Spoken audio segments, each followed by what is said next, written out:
Welcome back to another Voice in the Void podcast. Today, of course, it's myself, Brandon, your host. And as always, I have another special guest for you guys, Miss Mindy. Um, so you go ahead and introduce yourself real quick. Tell us what you do, what it is you uh specialize in, whatever it might be. Well, I do a lot. The main thing I do is be. By trade, I'm a psychotherapist and an energy healer.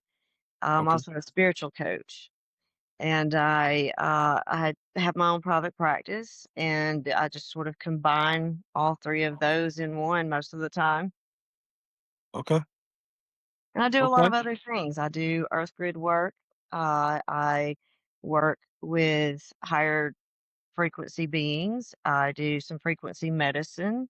Okay. There's a lot. There's a lot I do. All right.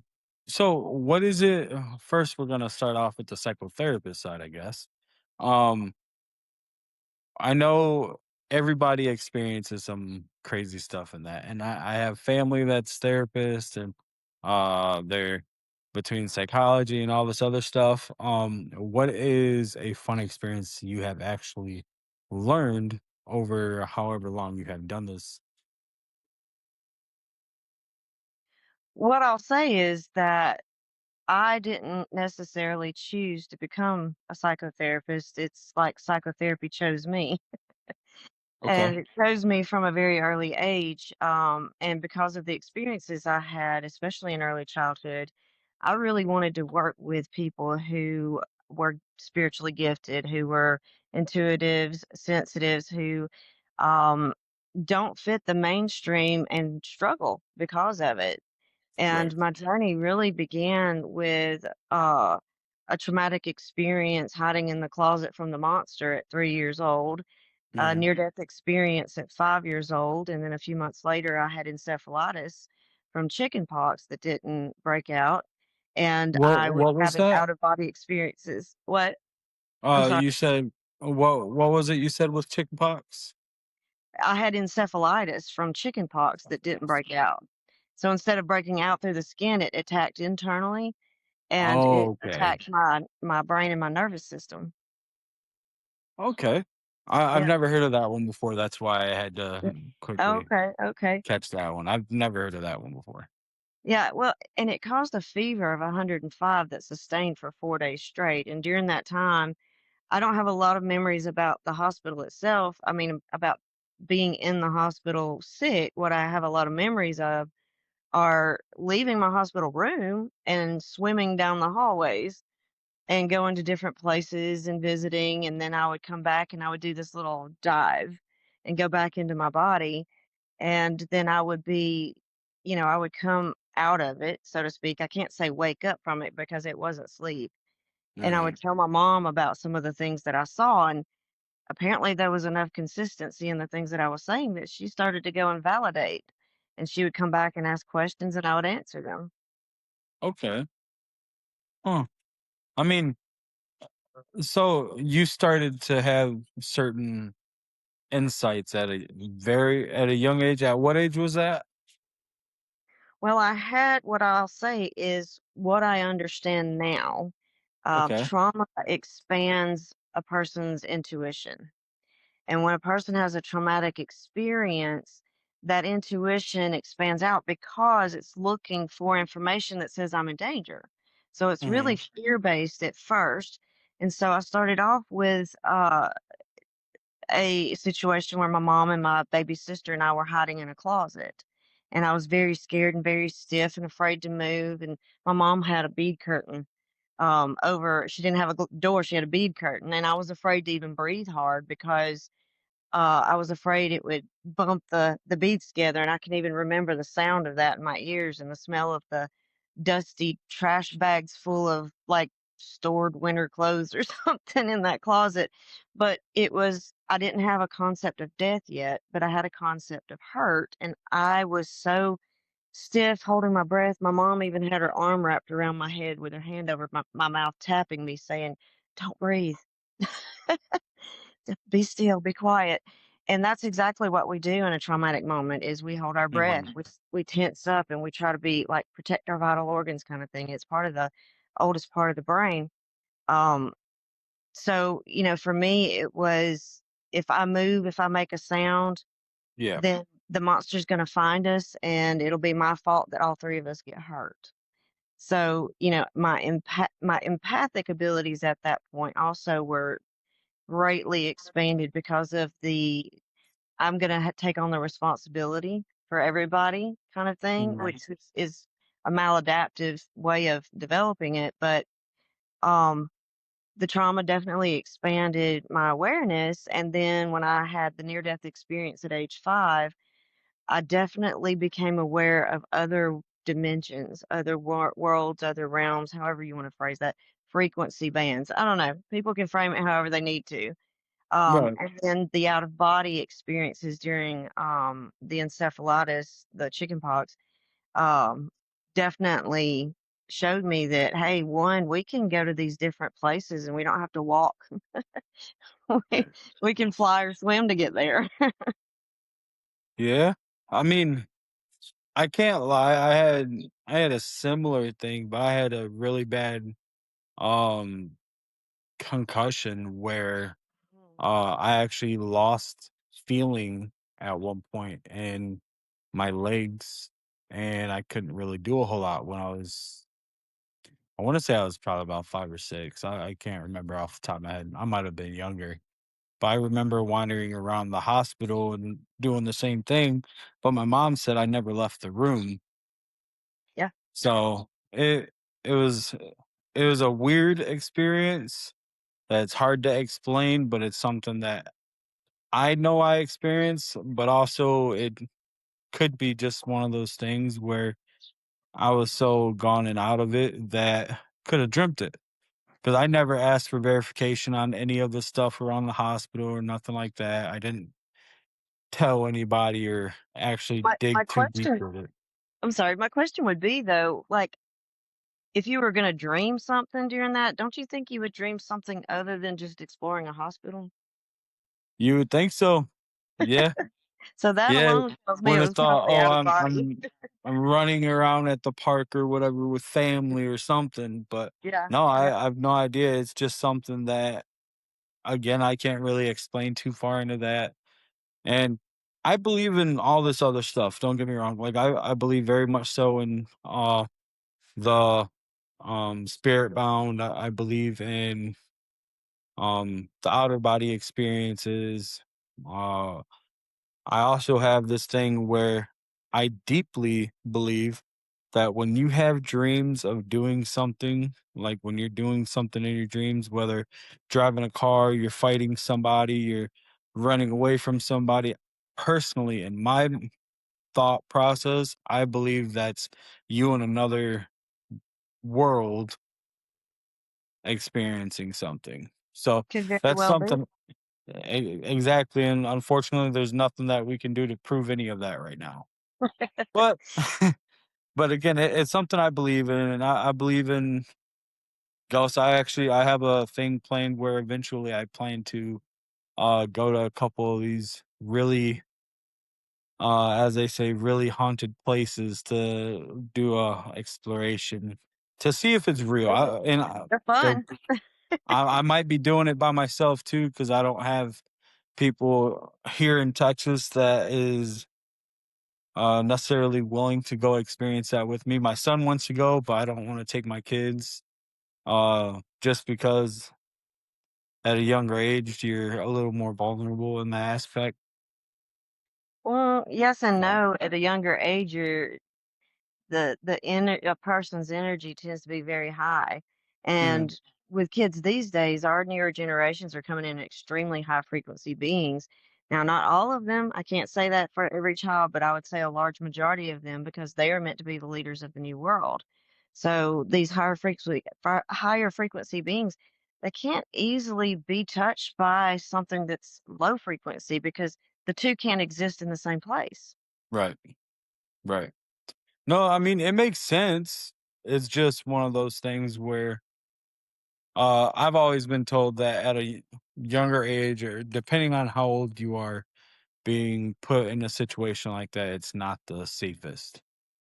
Well, Um, not if psychologically, if the child is not prepared for something and it's scared. Heck, I can be prepared and something happen. I still like, freak out yeah, just a right, little and bit, just because it's unexpected and something we can't control, yeah, so it can be unnerving. So if a child is not into it, I mean, I remember Chip Coffey, he would take gifted kids to, he was in Atlanta, that's not far from where I am.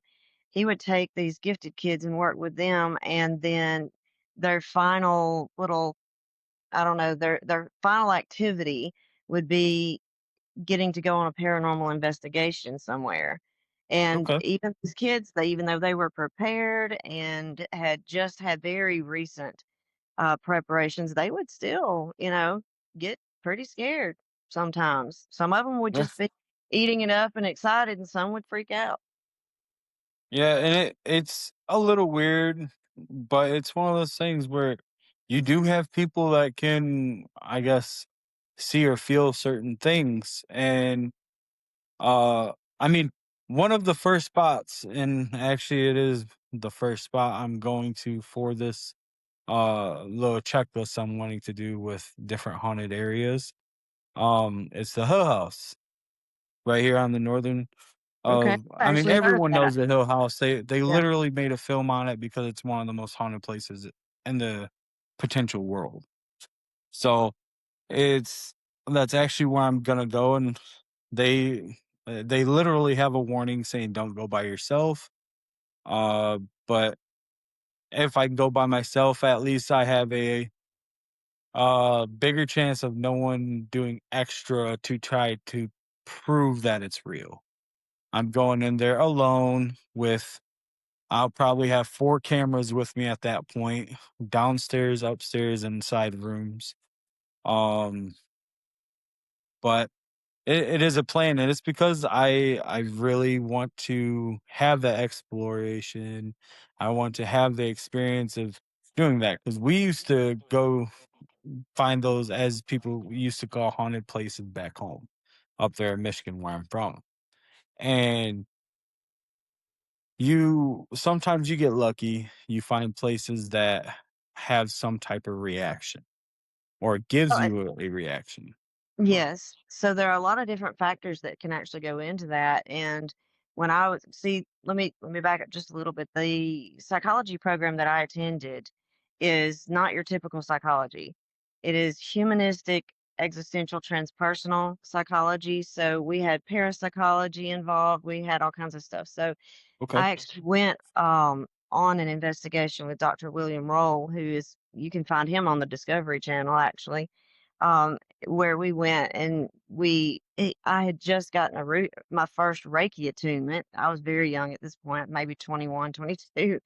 And Okay. he said, I'll just follow you around.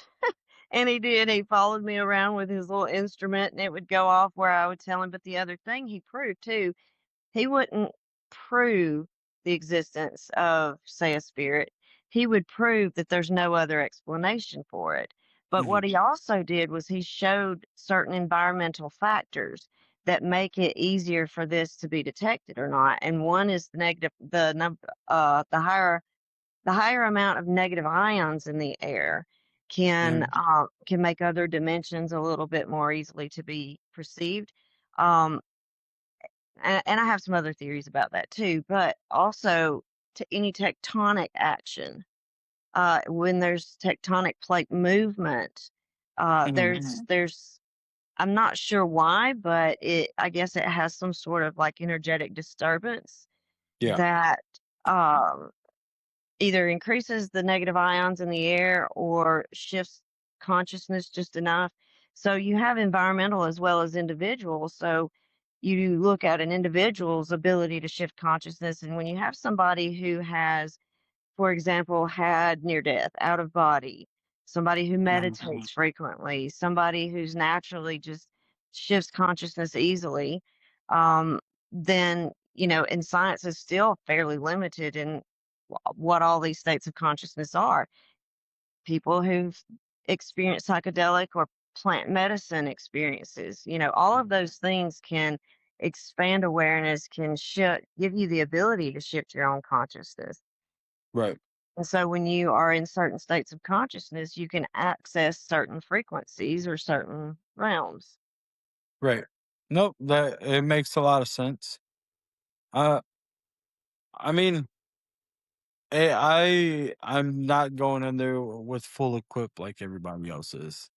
I'm going in there with a couple things just to do a different type of uh um experiment, I guess. Um because again, it's supposed to be one of the most dangerous and haunted places in the world. Now, if you want to take a trip to Alabama, Well, it's a plan to travel all over the United States, then I'm gonna try to work outside. I'll have to So, say that I've experienced a lot as far as paranormal, and the most active place that has what I would consider the spirit of someone who was human when they were mhm. in physical flesh is in North Alabama at this house that was built into the side of a mountain. Oh. Um, yeah, it was built into the side of the mountain, and this was like in the 80s. Nobody's died in that house. Um, and all the experiences I've had there made sense when I started looking at what was on that same ridge line. Mm. About a quarter of a mile or so, maybe less, from the house, there's a stone circle, and the stones that's right on top of the mountain peak there, the stones are, kinda shaped differently. Each one looks a little like one looks sort of like a chair or a throne almost. One looks A like a burial bird. ground. I'm sorry? A burial ground. So, I when I finally tapped into the thing after when I quit being kinda scared of it and I realized it wasn't gonna hurt anybody, it was just really curious and it was checking us out to make sure we would be respectful, right? Mhm. What I tapped into was someone who had taken an eternal oath to protect that land. And I was Gotcha. like, "Oh, okay, that makes sense," because I've been touched by it. I've walked through it. I had a friend come and stay with, me up there one time, and I swore I told her about it. And it we saw it at the same time, we saw exactly what it did, and she Mhm. was like, "What was that?" It's always good when you have the extra set of eyes and ears Yes. that catch Yes. it. Which again, I might be going by myself unless one of my buddies down here will make that trip, or if I can get my uncle to come down and go with me because he's also one of the guys not really scared of anything, especially in that aspect. But just to get the different experience because he can, and he's proven it to me time and time again.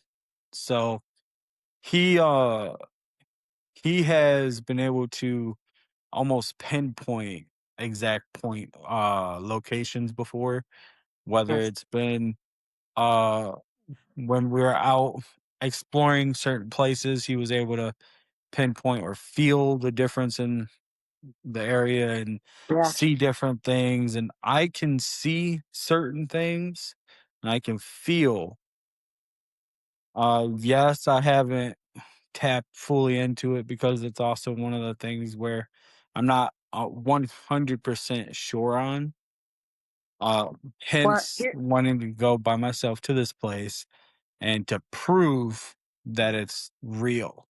I'll give you one tip if you're open to it. When you realize that our natural intuitive abilities Mhm. are responsive to our intentions, Yeah. if you say, "Okay, I know," not just I think, but I know that I am a sensitive intuitive and I will feel this. I will hear, see, whichever psychic gifts you tend to have that are more prominent, because, we have clairvoyance, claircognizance, clairsentience, clairaudience, and more. So, if you just go into it saying, I know I will, I'm just here to get the evidence for other people, then you Well, will. it's kind of the point is to go in for the evidence, but it's you get a lot of people that do these haunting explorations and stuff, but you don't know if it's 100% real because a lot of Right. times they go in there Yeah, with it's not video. production teams, they go in there with different people, cameramen, so on and so forth. I'm gonna be the cameraman, I'm gonna be the Right. producer, I'm And gonna when be you have the your own experiences, you absolutely will know. exactly, and that's the whole point. And again, I wanna get one other person to go with me, whether and I w at each place, Imma try to create some type of challenge for both of us to do.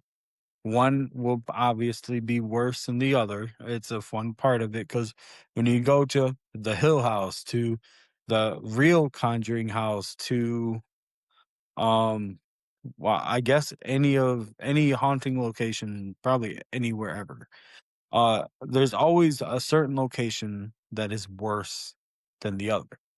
Whether it's a basement, it's the master bedroom, the When kitchen, when you say the worse, what do you really what do you say where there's worse? more activity. Okay. Okay. There's more So say things better. that like, if you get my brother-in-law to go, he's more jumpy. Oh, so it'd be So worse for him, but for somebody who's curious, it would be better. exactly, It's all exactly. about your So perspective for real. yep, yep. It definitely is all about the perspective. But yeah, so that's the whole plan eventually. It's not yet. I still have to. I think I got like 2 or 3 more months before I can even go to that because they're booked out that far. So um, Well, I can well, definitely all give right. you some if you wanted them. I'll definitely take any tips and whatever it might be when it comes to that.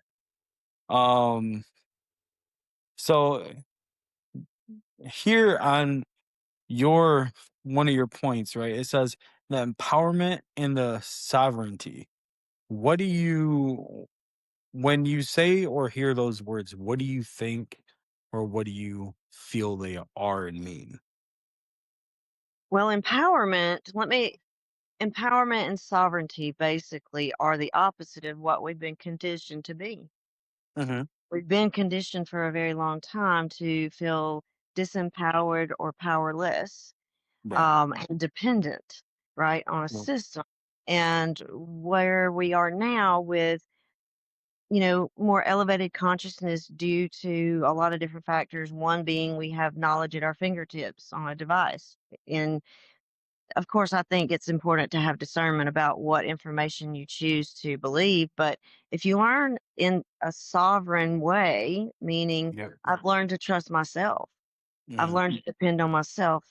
That doesn't mean I'm not interconnected or connected with others, but I've learned to trust my own knowing, my own feelings. When you learn to trust your own inner knowing, um, what information is for you, you will know because it will resonate, and you know what it feels like to resonate with something. We all know this. Everybody knows the creepy old man feeling, right? Mhm. Everybody knows the creepy old man feeling. So Yeah. if you are, say, standing in line at Kroger or something, and you have that feeling walk up behind you, right? Then the reason it feels uncomfortable is because it does not resonate with your energy. If you go Right. to a place, if you go to a location and you feel not uncomfortable because of thoughts you're having about I'm scared or I'm freaking out that something bad might happen, but if you go in without any expectations, like you're not standing in line at Kroger expecting the creepy old man, right? So Mhm. you're a little more open, right? And your Right. intentions are not coloring the situation. But if you Mhm. intend to go to Kroger, for example, and you intend to feel whatever you feel, then you leave yourself wide open to feel everything, Mhm. right? So if you say, for example, I'm going into Kroger, I'm going to shield my energy, nothing that is not in resonance with my own energy will be able to penetrate my shield, for example. Right. So, when you go to a location, if you're going to go like do a paranormal investigation, for example, right? Yeah. You want to go in saying, I know I'm safe because my shield comes from the inside out. I know that nothing can harm me. Now, I do expect I might get a little jumpy. So you got to be real with yourself there, Yeah. right? Because what we can't control and what is unpredictable can be intimidating to us. Right. So, and what is outside of our normal everyday experiences can be different. Can people react differently to different to those kind of Yeah. things? Like, so when I say empowerment, where I go with this, especially with a lot of the things that I speak about as a guest Mm. speaker, a speaker in general, even as a psychotherapist, is recognizing your inner divinity, recognizing that who you are at your core is already powerful. You Right. chose to come here. That's Yep. the biggest power you'll ever have is you chose your ability to choose. And so if you choose to live by your own inner knowing, you choose to trust your discernment, your decision making, you choose to trust your intuition and all of that, Mhm. then you see through the lies, you see through the matrix, you see all the bullshit that's going on, and you choose not to engage. Now, do we still Right. have to pay our fucking taxes? Well, first of all, somebody explain to me what the IRS really does with our money. I mean, I'd Oh, you really, know what they do with it. They I'm definitely not don't going help there. us with it. They I would. They reinforce the definitely don't matrix. help us, but they help everybody else. Well, they reinforce the matrix, is what I say, and I don't want to pay into that. So I Fair set my enough. intentions like so I can set my intentions and say, okay, realistically speaking, in a very practical way because we still have at least a toe in this third dimensional world, Mhm. then I will just make sure my income reflects my value more and that the Yep. surplus makes sure it feeds the toe, so to speak. So, Okay. so that is sovereignty. Noticing that you are empowered, not powerful. I want to make a distinction here. In in each of us, we all have the masculine and feminine energies. This has Yeah. nothing to do with gender, it has to do with frequency. Mhm. And the more we balance the two, the more we find resolution between the two internally, the more we will externally, right? And as we do that internally, we have one that becomes a little more prominent than the other. I Right. know I'm a divine feminine. I have my masculine. There's not hardly a woman in this world that hasn't been masculinized because of Mhm. patriarchal systems for 2,000 plus years. Right. So women already have a little bit more prominent masculine energy than what is natural, Mhm. honestly. So our feminine that was suppressed, repressed Yep. all these thousands of years, right? Mhm. Is now coming back online. That it's been in our dormant DNA waiting to be waked up again. And so Right. now it's waking back up, right? So it's kind of coming up to this, okay, I have to heal the wounds of my matriarchy because of that. What's also in that dormant DNA Mhm. are trauma markers. So Yeah. we can carry, as females, especially through the mitochondria, we can carry trauma signatures in our nervous system for generations back for traumas that we've never experienced. So as a female heals, the masculinized part of her will naturally heal. And I'll explain why in a minute. As women or female presenting individuals heal themselves and step into their empowerment and divinity, the masculine will heal and become divine masculine again. The divine masculine is literally having to be led by the divine feminine because the masculine is the natural provider and supporter of the feminine. We don't Mhm. walk like this. I mean, yes, like we walk side by side, but like energetically speaking, it's this. So the reason I say it will follow is because of the healing of the divine feminine. There's a reason it's been squashed for so long. It literally threatens the systems of control. So Mhm. masculine energy will say powerful, power over, which is kind of that's in the realm of truth because physically a man can overpower a female more easily. I mean, it depends on the man and the woman, but you know what I mean. Yeah. Um, and the feminine energy is empowerment. It's inner knowing, right? So when you balance the two inside, not only are you empowered, you're powerful. And that's scary to a lot of people, right? So Yeah. when you have both, if you don't live from your heart, you can't do it because the divine feminine is high heart. Yeah. Okay. Okay. So, Yeah. we're in a time where this is actually very, very pivotal. This is my whole message, anyways, in a nutshell.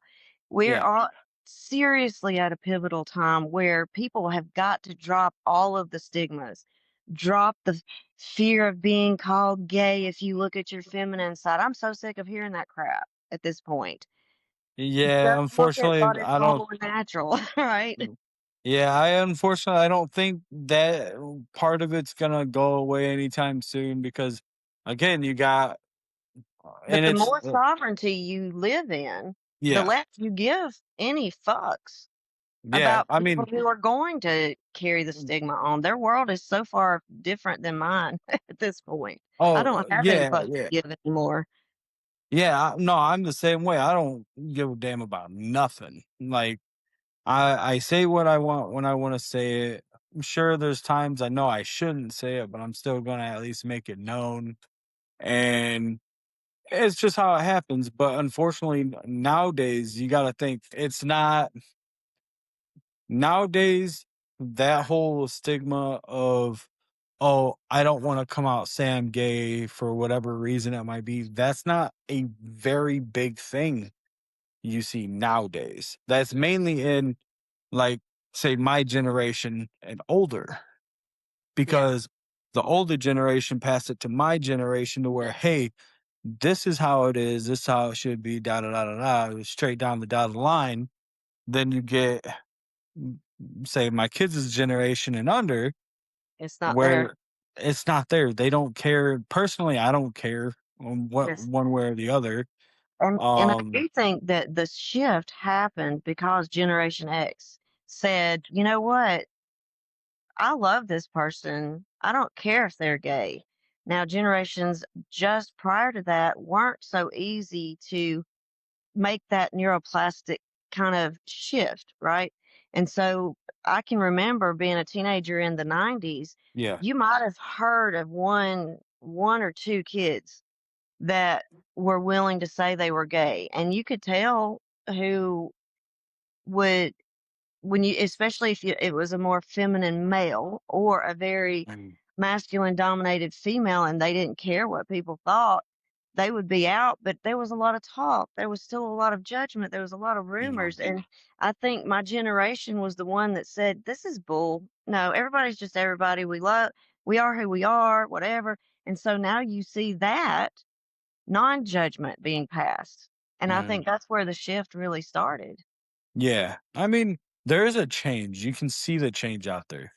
Do I think that certain subjects should be left out of the educational aspect? Yes, by far. But I do understand when opening that door is necessary in some cases. And, in the educational system, being another system of control, it's not so much about talking about sexuality and all of that or Mhm. transgender or anything like that. It's really more pushing w- acceptance, Yeah. acceptance of, people who have handicaps, acceptance of Well, people of, you know, all genders and, everything. We accept everybody the way they are. that's kind of true because I have had conversations with other people where it's not an acceptance thing, where it's a forced upon thing. That conversation tends to be, especially lately, a forced upon conversation when you get teachers that won't teach unless they use certain pronouns or whatever it might be, or parents not accepting their kids unless they are gay or lesbian, whatever it might be, or transgender, all down the line. But unless you're a certain stigma, because again, being a straight white man, that is not okay nowadays. that gets a lot of hate from a lot of different angles, and it just doesn't make sense. That's the only part to where the forced upon conversation where you have to say certain things, you have to agree with this, have to And agree with. what you're describing is toxic masculine. Yeah. It's And power but over, right? yeah, unfortunately, but a lot of the times it comes from the other side. It's not even the masculinity that of people that's saying it. It's the people that Oh, no, are no, no. more. No, don't get me wrong here, not masculinity, but just masculine energy. So Okay, yeah. there is a distinction. So going back to the point was that if women or people now this applies to everybody, but I'm going Yeah. to say as a cisgender woman, to heal the feminine energies need to be reactivated Mhm. and given their proper place so that Okay. the masculine that has become kind of toxic, not masculinity, but the masculine energies that have become so force, power, all of those things, right? That will calm down and come back into what is considered discernment at some point. Mhm. So as the feminine is reignited and reactivated within each of us. Now I will Yeah. say primarily starting with the cisgender female, as we reclaim our voice that has been shut down or made quiet. I choose not to play small. I'm not going to do it. I don't give a fuck who you are. I'm not going Right. to play small because I know who I am. I know my Mhm. place. I'm learning more and more every day still when to keep my voice quiet because Yeah. that's my choice and when not to. So as the feminine reclaims, hey, it's okay to be intuitive. That's not woo woo. As Mhm. the female and the feminine Mhm. start to release the energy of generational and ancestral trauma, Yeah. that masculine, that feeling forced, feeling like you're not acceptable if, right? If that word if is there, that's a problem, right? So Right. acceptance should never have an if. Yeah. I would say there are some parameters. We do not have to accept certain behaviors, right? Mhm. I do not accept pedophilia. I do not accept No. pedophilic behavior. I do not accept sociopathic behavior. I do not accept psychopathic behavior, right? But what we will see, I do believe, as time moves on, is Mhm. as we come back into balance within ourselves, we see that expressed in the external. And when we have that expressed in the external, there's going to be a lot less of unacceptable behaviors because the behaviors won't be there. Right. A lot of what we call evil or evil behaviors come Yeah. from old wounds that have not been healed and conditioning. When Mhm. you mix those two together, you pass it on generation after generation after generation. And Yeah. it finally hits that person in those generations that says the buck stops here. We're not going to keep doing it this way. Right. I think more and more and more people are starting to wake up to that at least. Okay. That's fair enough. That's a fair way to put it, honestly. I agree with you because people, unfortunately, the misunderstanding is everybody tends to misunderstand or um, misuse the energies around them, so to speak. Because again, everyone tries to go off of vibe nowadays, right? And a lot of people, they don't understand the difference between the vibes. I'm sure you could probably name a couple people. I know I could name a couple people at least, but it, you just have to know when, who, how, why, And and this is why that inner knowing is so vital. Know yeah, thyself, right? yeah, Physician, heal thyself, know thyself. So if you know what you are, if you know who you are, if you kind of know where you are in your healing journey, right? If you have a lot of shadow stuff that you know is there and you're paying attention to it, you're trying to do something about it, you are less likely to act out on a thought about vengefulness when you get your feelings hurt, right? Right. You're not going to lash out and hit somebody because they called you a name. Mhm. But if you are ignoring that shadow stuff, and what I mean by shadow stuff is all of those hurts and wounds that didn't heal because you didn't know how, you Yeah. didn't have the support you needed, maybe you didn't have the vocabulary to talk about your feelings or any of that kind of stuff. So, that's all still conditioning stuff too. But whatever we tuck away and refuse to address about ourselves, Mhm. maybe maybe okay, in 2nd grade, I got caught lying. I got caught I was so bored, right? I had our teacher, like, every day in our math sections, we had these long ass worksheets where we had, like, 20 math problems we had to do, and I was so sick of going over it and over it. I got it. If you're a gifted kid, you do extra work or you get bored a lot. Yeah. So, I got tired of doing the homework page. So we had that homework page and I pulled mine out and I've not done any and I knew she went by rows. She would call in on each one of us so I'd count. Be like, "All right, make sure I do the mine right." And she normally stayed in the front of the class, so she didn't usually see my paper. I was far enough away and she didn't make us turn them in. So I just didn't do it. And she happened to walk around that one day and she's like, "Mindy, did you do your homework?" And I was like, "Yes."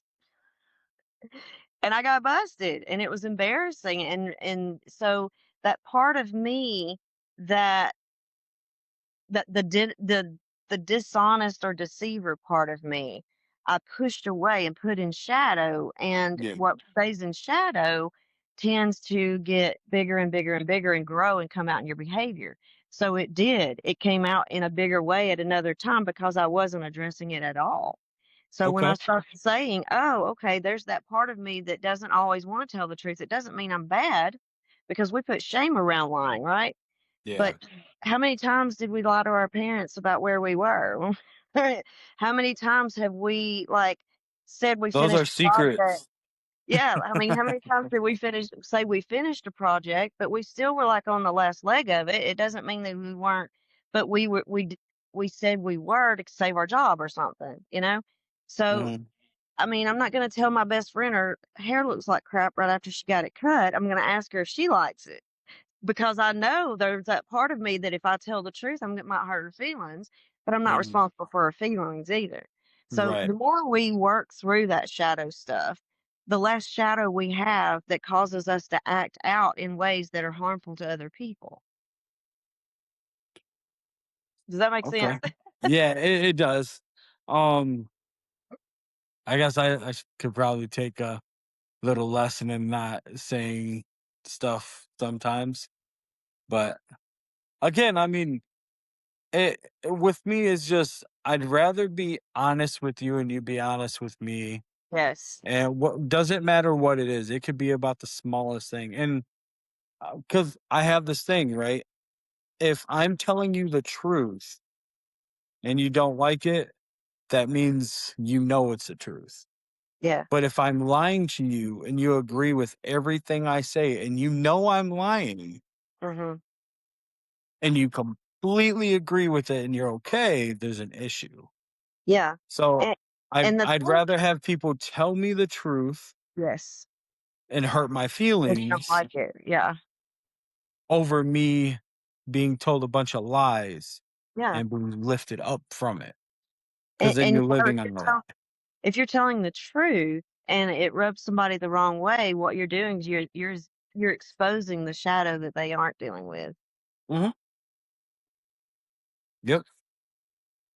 100%. And that's something I do truly believe. So and even on the smaller things, I know my wife would love that I shut up sometimes and not say certain things, but it kind of just So, it just kind of is what it is, and I deal well, with it.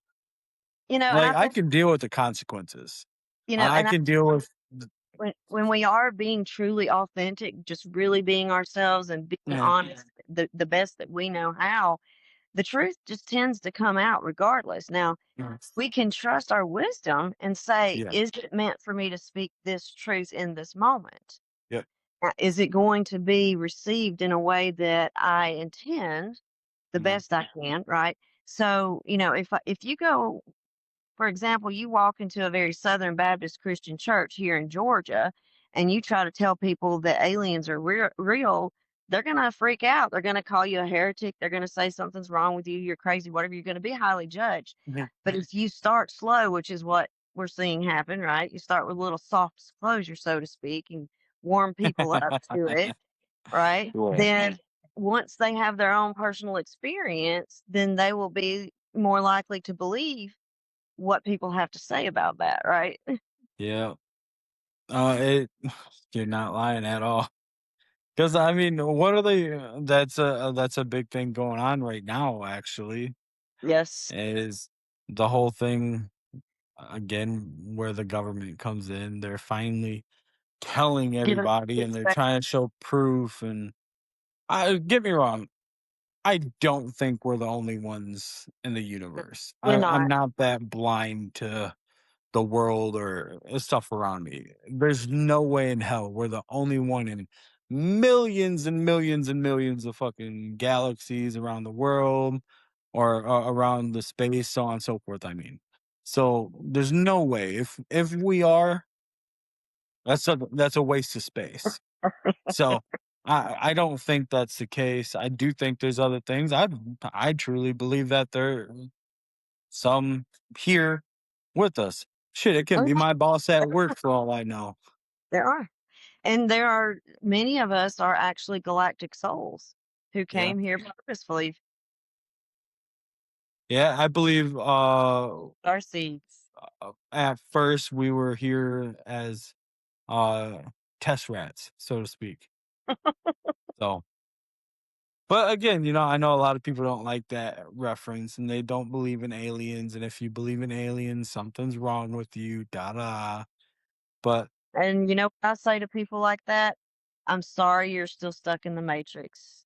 yeah, but even that, if you mention the Matrix nowadays, people lose their shit because of the and it all they if you talk about the Matrix nowadays, they have some way of referencing you to a belief of the whole Andrew Tate and Tristan Tate stuff. And it's You stupid. know, It's like, you know, and yeah, my response to that is, do you know what cultural conditioning is? And do you know how long it's been going on? yeah.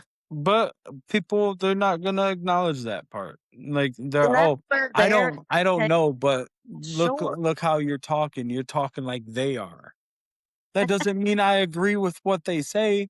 Right. Sure, they might speak their own truth in a sense. They might speak what they feel. That doesn't mean everybody that says along the certain things that the whole matrix aspect, right? Mhm. Just because I talk about that or make a comment about it doesn't believe mean I believe what this fool over here is talking about. Do Right. I think that they're very smart? Yes, they know how to play the field. They know how to get the media to look directly at them and show everybody whatever might be going on. Very smart in that aspect. And I think a lot of people can, I mean, most of us can only really speak from our own personal experiences. Right. We can speak, the more educated you are in things, you can speak on your thoughts and opinions of things. But when you have an experience, it's very different.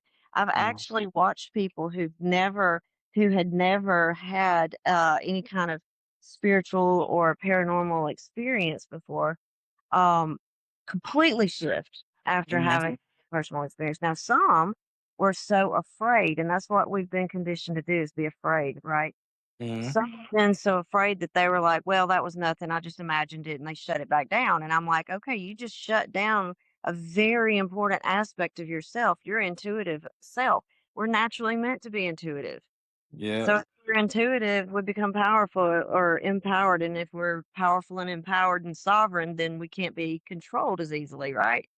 Yeah. So, I wind up being that person that just starts educating people. Let me take Oh, you back to ancient Egypt and we'll go from there. right. And I mean that along that line, I had a buddy a long time ago that I don't believe in this. but I'll go, let's see what happens. Went through the whole thing. And he's like, "Oh, I imagine it. All right, let's go back in there. We'll leave you in there by yourself for a minute. We'll come back to you." Did that. In less than 2 minutes, he was coming back outside. Said, "Okay, I believe you got me. You called my Here's one of the tomfoolery." questions that I ask a lot of times is what exactly is our imagination and why do we have it? Mhm. Because if you really think about it, I I think like it opens doors. I think I like kind of like what Einstein said about it, and I don't know the quote exactly, but he says something to the point of without imagination, man could not know God, right? And you can have your own definition of what that word God means, but what he was really saying is that part of our psyche that can visualize or sense something without us, um, without any kind of prior knowing, right? Yeah. Even visualization skills. If I say, "Can you see a red stop sign in your head?" Most people can. You do have some people who have aphasia and don't do it as easily, but I'll say, "Hey, can you imagine yourself slicing a lemon and then biting a wedge?" Yep. Most people are going to have a visceral experience in their saliva glands just from an imaginary moment. So, And is it an imaginary moment or are you pulling from memory? Are you pulling from some other dimension of yourself? Now, those are inner dimensions, right? mm, So, if you can experience those kind of things on an interdimensional level, and have a visceral experience, what makes it so hard for you to believe that you couldn't do that with extra dimensional right. dimensions Yeah. outside of yourself? Excuse me.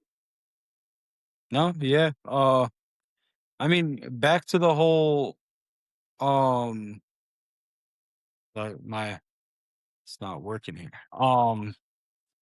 When you when people imagine, right, I think it's in like an open door.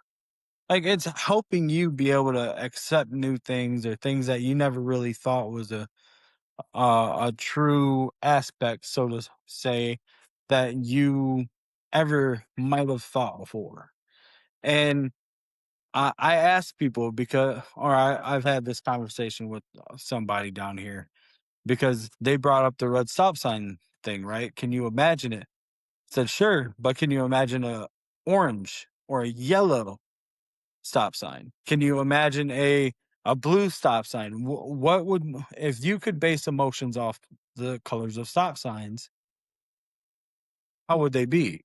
Would Right. red mean, hey, stop now or get your ass whooped?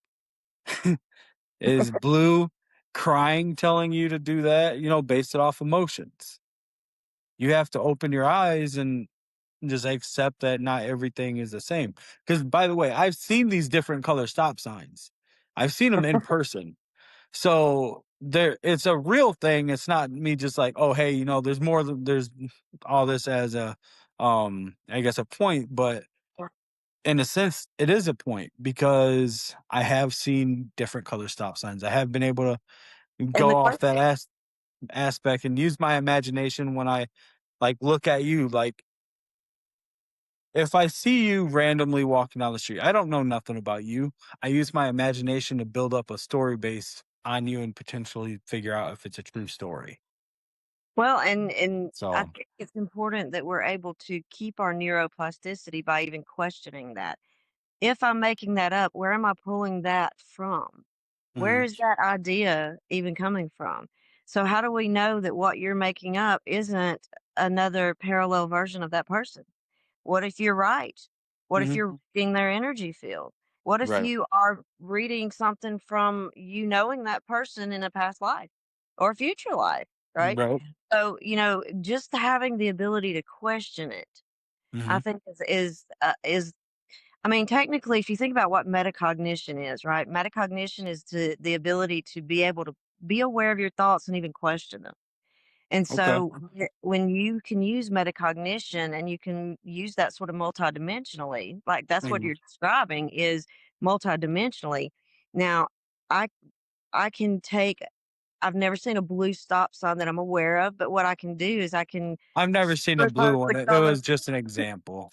Right, but like for if as an example, I can take the color blue, right, that I have in my memory and Yeah. superimpose that on the shape of a stop sign with the white letters stop and see a Mhm. blue stop sign in my head. But how do I know in a parallel universe that doesn't already exist anyways? I Right. don't.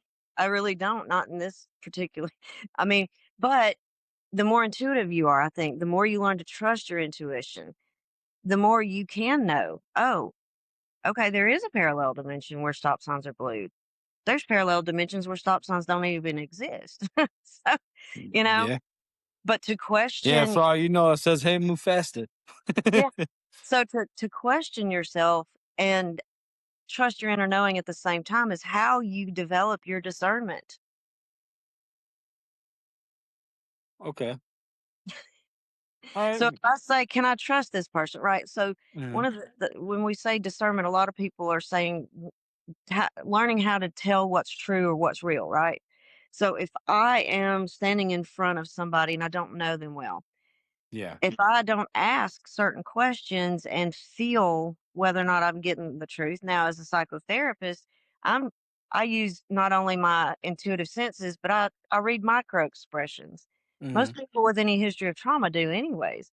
We're gonna that quickly, we're gonna listen to the tone of voice, the cadence in the voice, we're gonna look at the eye contact, the body the mannerisms, the body position, all of that, right? Yeah. The movement of the eyes even, like, we're gonna look at all of that, and that quickly, we're going to Mhm. judge. This is where judging and assessing are okay, right? Right. We're gonna assess, is this person a safe person? Are they telling me the truth? Yada, yada. Mhm. How would you know if you don't know their real story? How would you know based on all of that? Right. Because I you're mean, putting it all together and you're going with what you feel on the inside. Now, yeah. I've had people, me knowing I'm telling the truth, and another person swear that I'm not. And I'm like, you're just really projecting your own dishonest problems onto me in that moment. Right. Yep. So you need to work on your shadow shit. Yeah, yeah. I agree with you with that stuff because I mean I've been through a number of things growing up throughout my life. So when I when I hear certain people, like there was an old friend, she used to talk about certain things that she's been through like it was a joke. And Mhm. sure, some people handle different things Right. So different. that's the way they can handle it. Yeah. Right. But when it was to the point of almost seeming as it was a lie, and when I went out and I asked about it and all this other stuff, and uh again, I have another podcast and she joined on one of the other podcasts as well, and she had spoken about and threw it out there again just in a random conversation to compare it with something else. It's like, all right, I don't know people that with certain things that they're gonna just throw out there like that. Oh, if you're not supposed to be, and this is just, I guess, an example. I know someone else that did this. If you're not supposed to be out there throwing around on social media. Your name is supposed to stay quiet. Your face is supposed to stay away from everybody. Like no one's supposed to know you. But when you're able to joke about it, you're doing all this different stuff. You're like I know this person joined up at one point with a another show until something happened and they had to rush out for whatever reason, but they never did anything. You know what I mean? Like nothing ever happened. And that truth came out that nothing ever happened after swearing, oh, this is supposed to be top secret, da da da, this and that. It's like, why are you telling people your name? Why are you telling people where you live? Why are you doing all this if you're not supposed to do this? And I was the only person out of the group of people that talked to her that knew it wasn't BS. I mean, if you know that what you're saying is BS and that there's even one other person in the world that knows the truth about what you're saying, then you probably don't need to be saying that. Like, I'm not sure I entirely follow what you were saying, except for if a Um, person's going to be dishonest about things, they don't need to be, sharing certain details about themselves, yeah, uh, I look at that for me, I look at that from that ethical point of view. From my professional ethics, is I don't mind sharing in a yeah, clinical setting with a client something personal about myself if I feel like it's going to benefit them. right. In a setting like this, and I'm not going to tell my client where I live, right? Like, they Yeah, know my name, but they don't know where I live. I'm not going to do that, right? yep, But a setting like this, of course, I'm still not going to like give out my address. I don't mind saying I'm in Carrollton, Georgia. That's not a problem for me.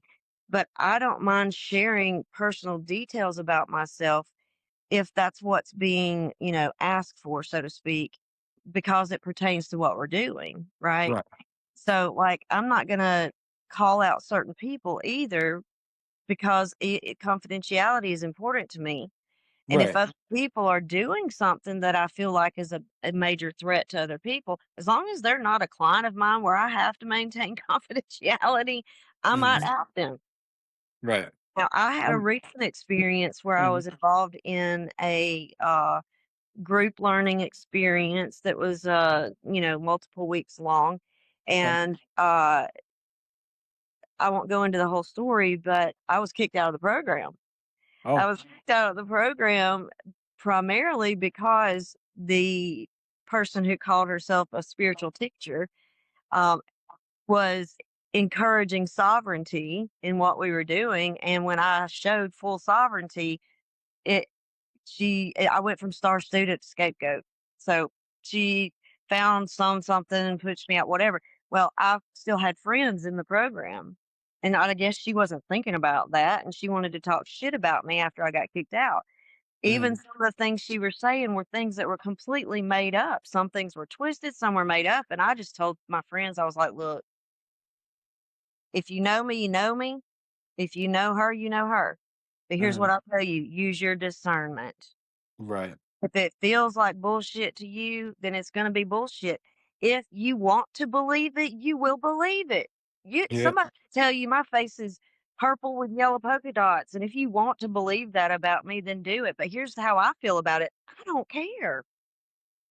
I don't right. care. Say what you wanna say.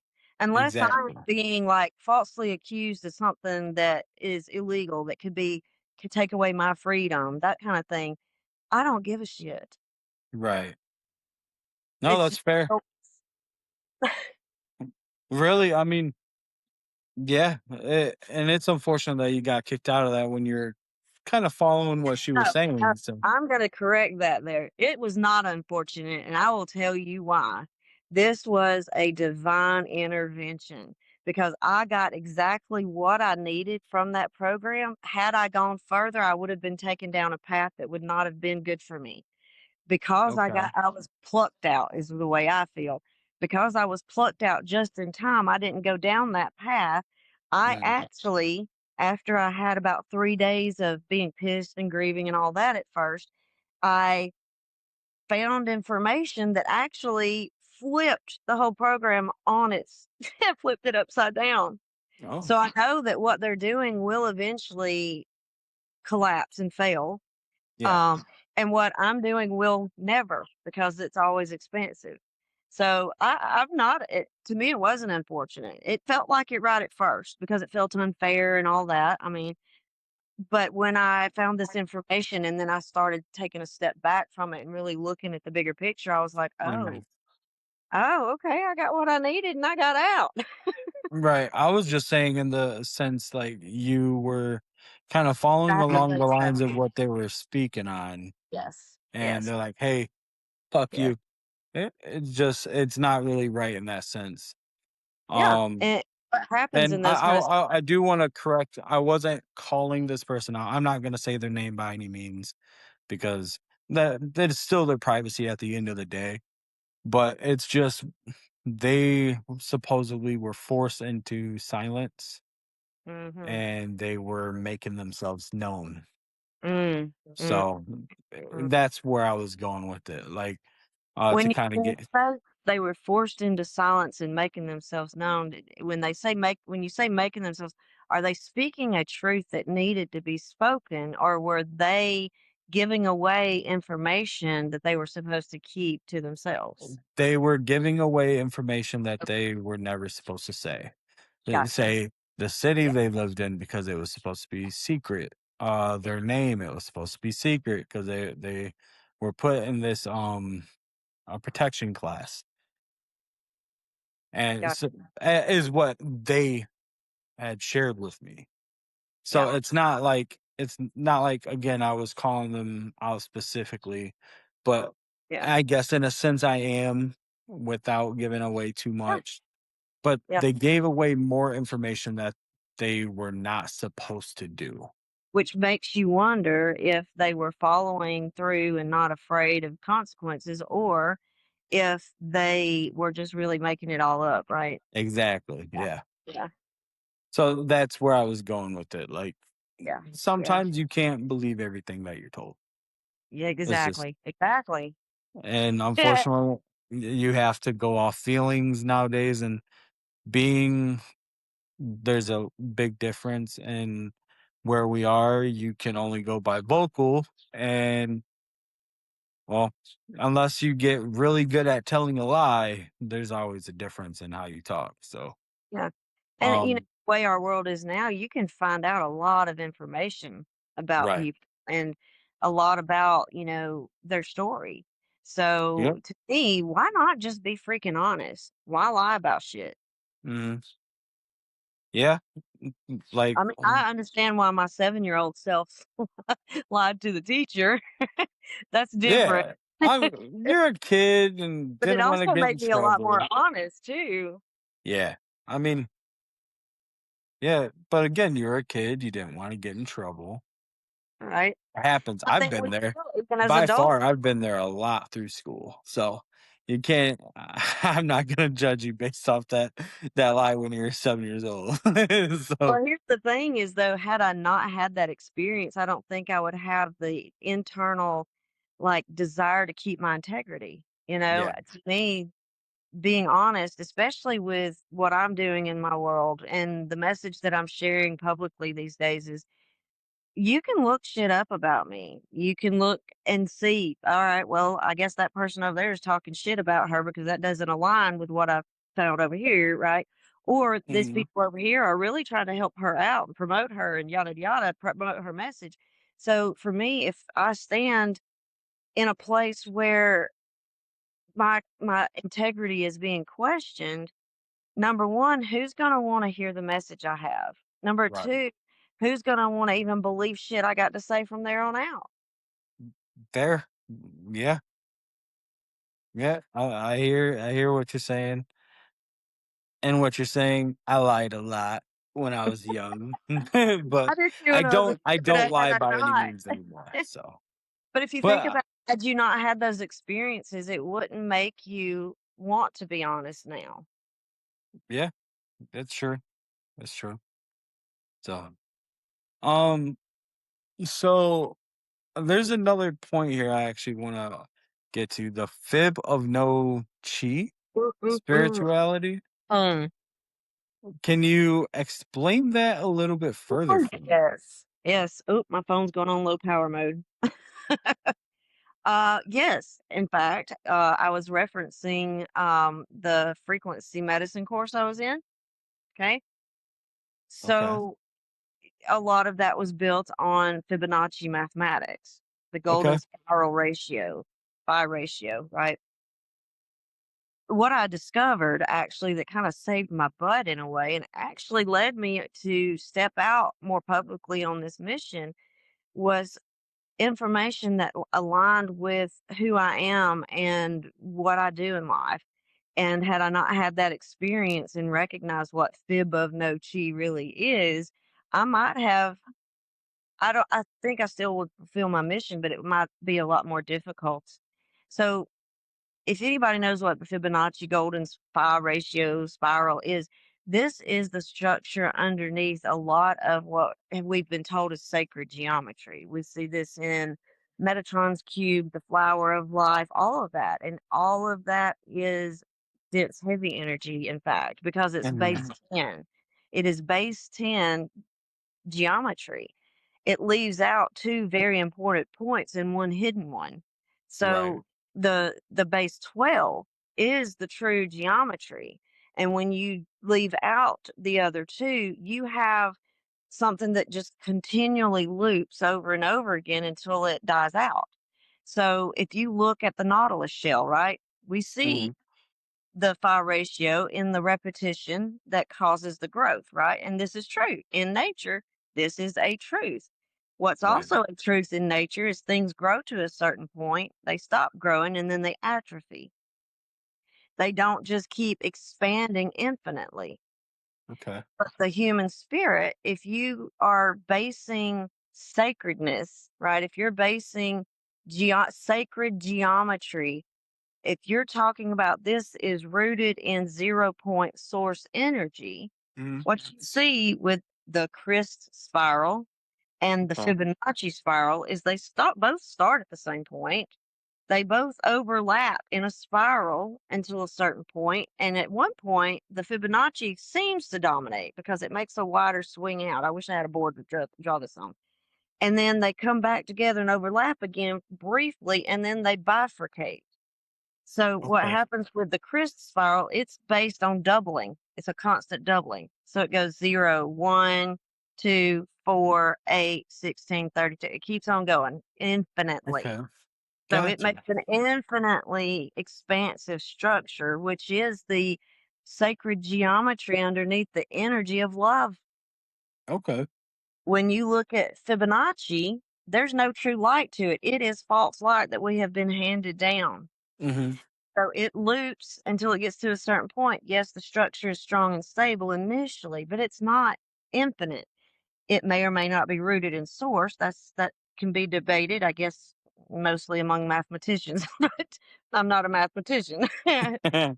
I'm more of a spiritualist. So if you have a quote unquote sacred structure rooted in source even, Mhm.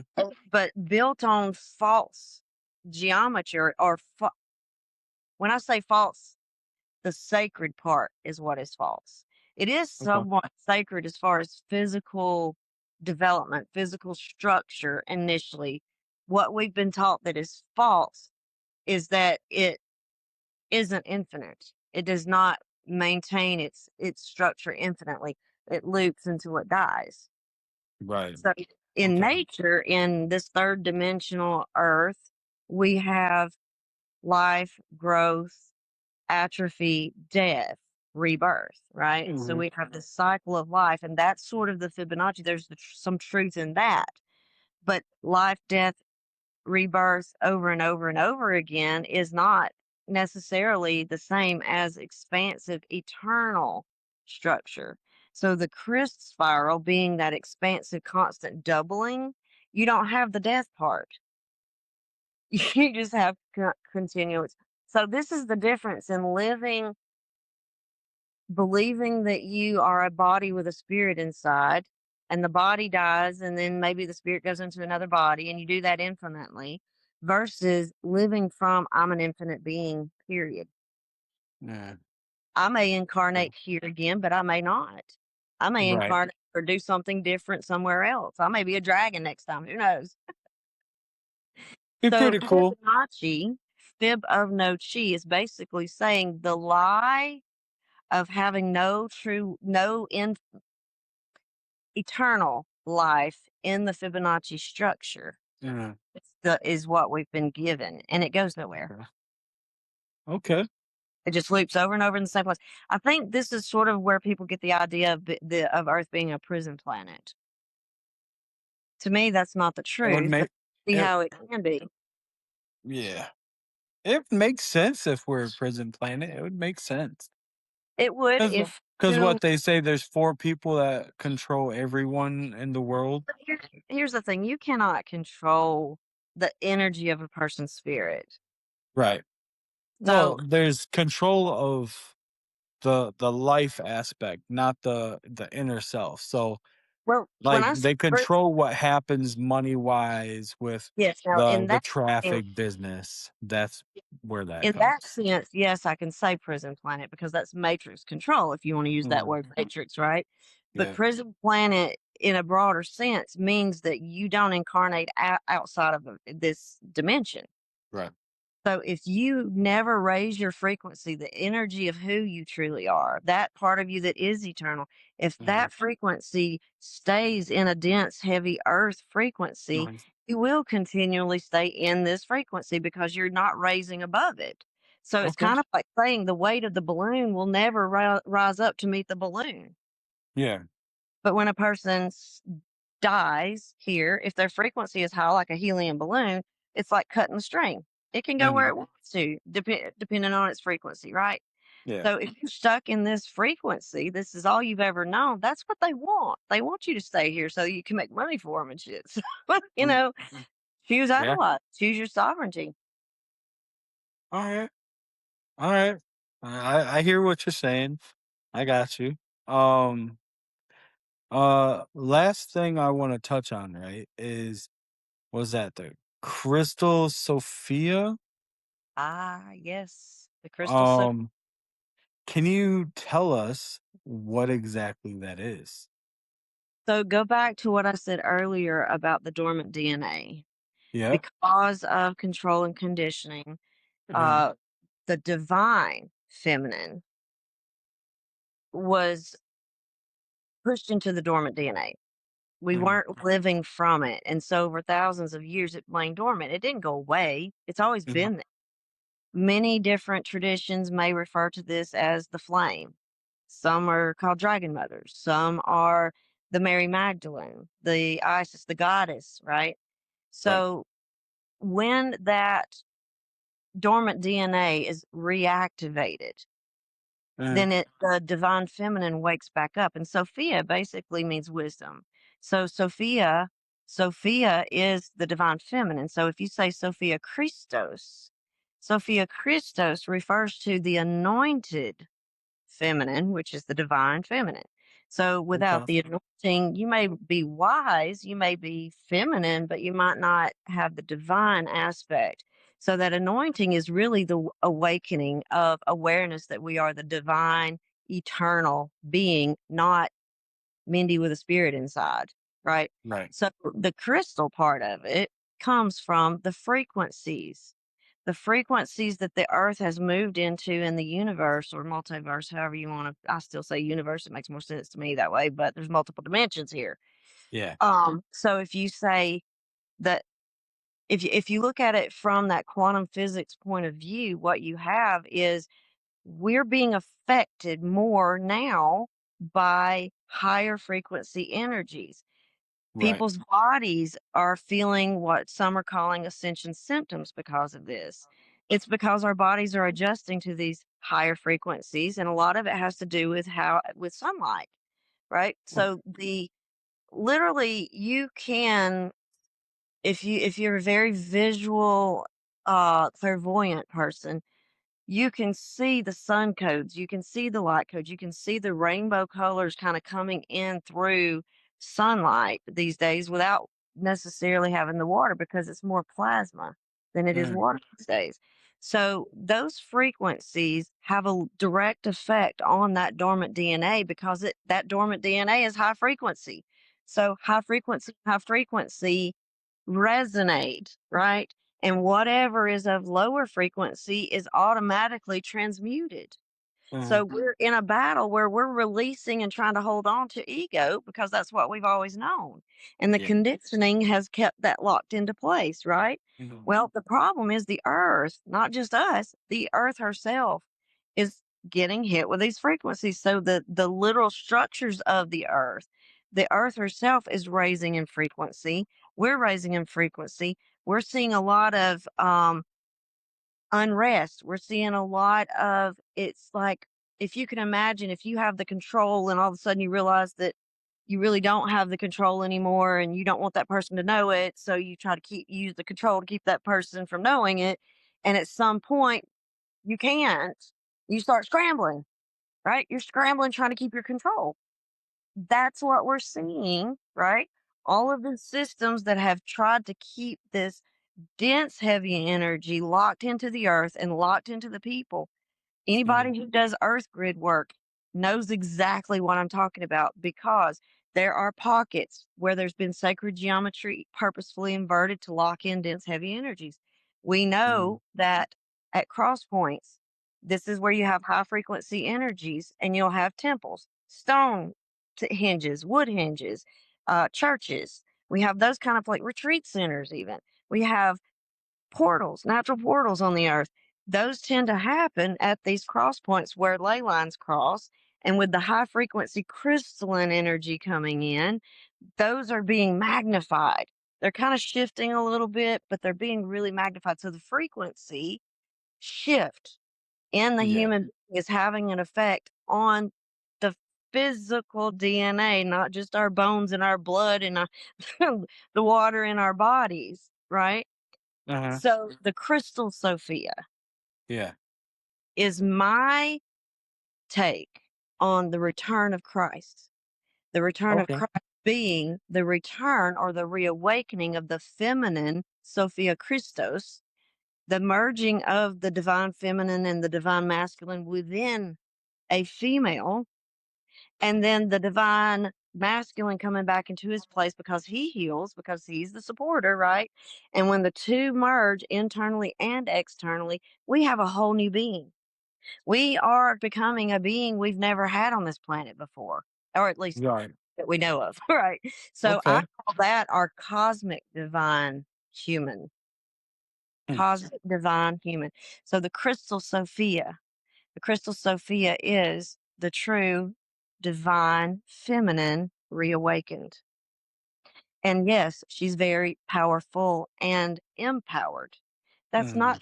not to negate the masculine at all. It's actually bringing the masculine back in balance. Did I bore Makes you? Or you sense. just yawning? No, no, sorry. I don't know what just happened. I got that random wave of exhaustion. I didn't sleep too well last night. I Um, wonder if a lot of what I was saying was also such high frequency you were feeling that because you man. know what the first signs of a nervous system regulating is yawning. Hmm. Well, maybe it's irregular because, It's um, great. but no, it does make sense. Like I like that. So the Crystal Sophia is is awakening, The mainly just awakening. awakening of Yeah, she's awakening, but the crystal mm, Sophia, the Sophia is awakening, but the crystal Sophia means she is awakened. She's awake. okay, That's awake. Now, okay, we're always awakening more and more and more, but what I really mean is she's awake, she's aware, she stepped into her yeah, sovereignty. She knows who she is from a divine point, and she lives from her heart, her high heart, in fact. all right. I like that though. I like that. So it's more or less clarity in a sense. In a sense, it's saying, so if I'm in my divine, now I can say I am a Crystal Sophia. That Uh-huh. doesn't mean I'm perfect. That doesn't mean I'm all wise and all knowing. What that Mhm. means is I accept that I am a divine being having a human experience. And in doing so, I accept what it means to be divine. And what Right. that means to be a divine human being, right, is I'm in touch with my femininity. I'm in touch with my feminine energies. I am intuitive. I trust my inner knowing. I don't go do things just because other people say I should. I do things because I feel led. I trust my Mhm. God and I trust my inner knowing. And then I Okay. have my balance with my masculine. I know how to set goals and take steps to reach them. I know how to keep structure that's helpful to me, right? And I know when to act and when not to act. I have my discernment. So the Crystal Sophia. Now, sometimes I might step out of it just a little bit because I'm being a dumbass or something, but But, to be in one's Crystal Sophia means you recognize that you are in those high frequency energies and you are a high frequency being. And it's hard, Right. but as the earth is shifting, it's making it a little bit easier for those of us who've had to be anchored here through a lot of density, like traumas, medical problems, all of those kind Right. of things. Right. No, I like that though. In a sense, it does make sense. Is your phone about to shut off? No, it was just telling me I had 10% left. I Okay. got a few minutes. Well, we're gonna call it here so it can do its upload thing. We're good. We're good. Um, You. uh, Thank you for joining me. Honestly, I enjoyed that conversation. I'm sorry I yawned. Nothing with Don't the show. apologize. Look, Um, I specialize in treating PTSD, okay?